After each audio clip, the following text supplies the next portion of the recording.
SpongeBob's Secret Valentine.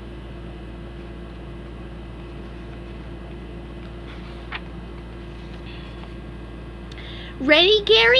Asked SpongeBob. His pet snail looked up and blinked. Okay, fetch! Yelled SpongeBob as he lobbed a ball of kelp over Gary's head. Meow, said Gary, watching it fly by. Good effort, Gary, said SpongeBob enthusiastically. Sandy walked up with the kelp ball splattered all over her helmet. Howdy, SpongeBob. Is this yours? It sure is, Sandy, he said. Want to play fetch with Gary and me? Sandy scraped the blob off her helmet and tossed it to him. Sorry, SpongeBob, but I have to get home and make a special Valentine for tomorrow. Adios!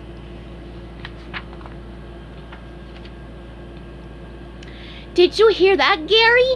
Asked SpongeBob. I bet that special Valentine Sandy's making is for me. I better start making one for her. You like Sandy! Bellowed Patrick, who had crept up behind SpongeBob, startling him. Of course I like Sandy, Patrick. She's my friend. No, I mean you really like her, said Patrick. If a boy gives a girl a Valentine, it's a really huge deal. SpongeBob looked puzzled. What do you mean? Now you'll have to spend all your time with Sandy, and you won't have time for any of your friends, explained Patrick. Oh, SpongeBob, I'll miss you, little buddy. With that, he ran off crying. Patrick, wait! Come back! SpongeBob turned to Gary and shrugged.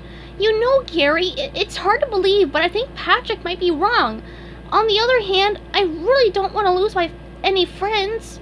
SpongeBob thought hard. Then he snapped his fingers. I know! I'll ask Squidward! SpongeBob knocked on Squidward's door. Squidward, open up! It's an emergency! Squidward opened the door in a panic, dripping wet from his bath. What? What's the emergency? He asked, panting. Squidward, do you think I should give Sandy a Valentine tomorrow? Squidward just stared at SpongeBob, then he slammed the door.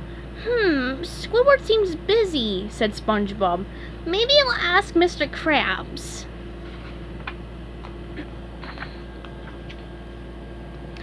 At the Krusty Krab, Mr. Krabs leaned back in his chair. Sure, SpongeBob, I'd be glad to give you some advice. Save every penny you make. SpongeBob interrupted him. I don't need advice about money, Mr. Krabs. I need advice about a girl. Mr. Krabs leaped up and yelled, Stay away from your only daughter, SpongeBob! SpongeBob looked confused. I'm not talking about Pearl, Mr. Krabs. I'm talking about Sandy.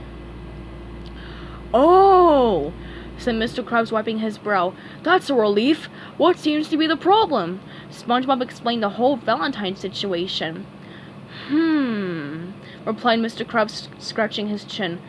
As she is a land creature, there's really no telling what Sandy will think of your Valentine. I suggest you go over to her tree dome. SpongeBob brightened up. To ask her? No, answered Mr. Krabs. To spy on her.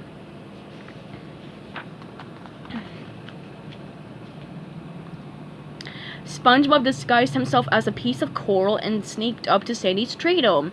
Then, very quietly, he pressed his face against the glass. He looked all around but didn't see Sandy anywhere.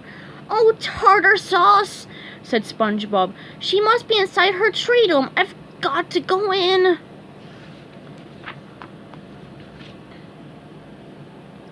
SpongeBob opened and closed the door to the dome as quietly as he could and shimmied up the tree.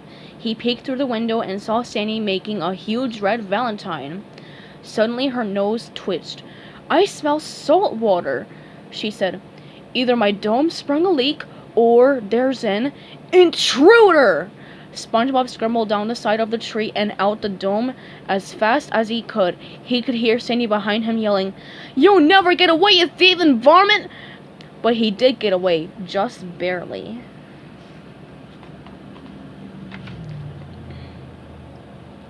SpongeBob slammed the front door behind him and leaned up against it, breathing hard. I've got to get to work, he told Gary. Sandy's making me the biggest Valentine that I've ever seen. I don't care what Patrick says. I'm going to make one for her.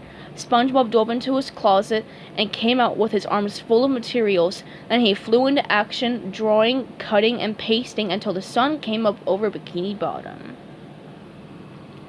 I'm ready! He shouted at last, holding up a big, beautiful Valentine with Sandy's name on it.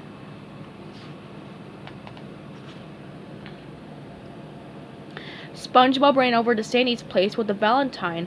Just as he reached her tree dome, Sandy came out carrying her huge Valentine. Hey, Sandy, said SpongeBob, grinning. That's quite a Valentine you've got there. It must be for somebody pretty special. Sandy nodded. Yup, it sure is, SpongeBob. My mother's a very special lady. Mother? Said SpongeBob, stammering. That's great, Sandy.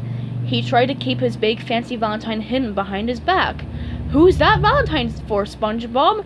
Asked Sandy. SpongeBob shifted his feet uneasily. What Valentine? The one that has Sandy on it, she said. Blushing, SpongeBob handed her the Valentine. It's for you, Sandy, but it doesn't really mean anything, like that I won't get to see Patrick anymore, or...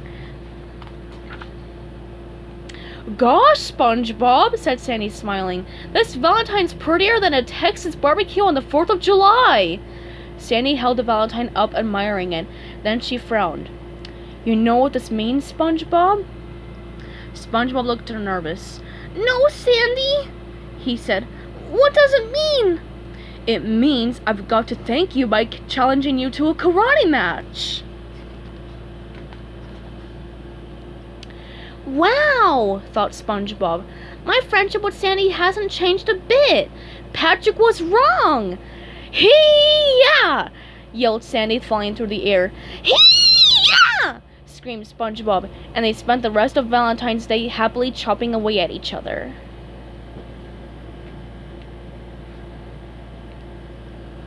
The end.